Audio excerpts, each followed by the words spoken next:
அன்புள்ள அப்பா,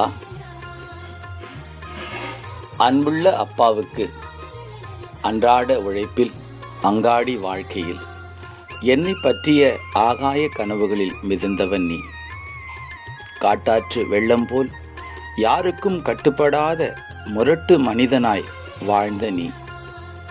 நான் பிறந்தபோது என் பிஞ்சு முகம் பார்த்து இனி குடிப்பதில்லை என்று சத்தியம் செய்தாய்.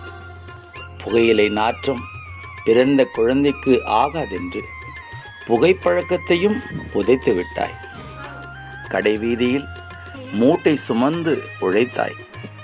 வீட்டில் என்னை உப்பு மூட்டை சுமந்து மகிழ்ந்தாய். என்னை வளர்ப்பதற்காக கஷ்டப்பட்டு கடன்பட்டு சுமைதாங்கியாய் வாழ்ந்து காட்டினாய். கண்டிப்பு என்ற பெயரில் மீசை முறுக்கினாலும் ஆசையோடு அள்ளியெடுத்து முத்தமிடும்போது உனக்கு நிகர் யாருமே இல்லை அப்பா. வகுப்பறையில் நான் செய்த தவறுக்காக தன்மானத்தை அடமானம் வைத்து நீ மன்னிப்பு கேட்டபோது நெஞ்சம் உடைந்து செத்து விழுந்தேன் அப்பா. உன் பாசமும் சட்டையின் வேர்வை வாசமும் என்னை கட்டி போட்டு செக்குமாடாய் உன்னையே சுற்றி வரவழைத்தது.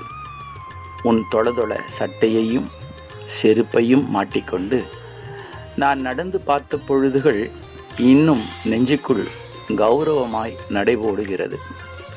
வேதனையை மென்று விழுங்கி அமைதியை முகத்தில் சுமந்து அன்பின் வடிவாய் பாசத்தின் உருவாய் வாழ்ந்தாய். என்னை தோளில் சுமந்த உன்னை வசந்த நாற்காலியில் உட்கார வைக்க நான் நினைத்த பொழுதில் உன் புகைப்படத்துக்கு பூமாலை சூட்டி விளக்கும் ஏற்றப்பட்டு விட்டது அப்பா. இன்றும் நீ எனக்காக வாழ்ந்து விட்டு சென்ற வாழ்க்கை சுவடுகள்தான் எனக்கு வழிகாட்டியாய் இருக்கிறது அப்பா.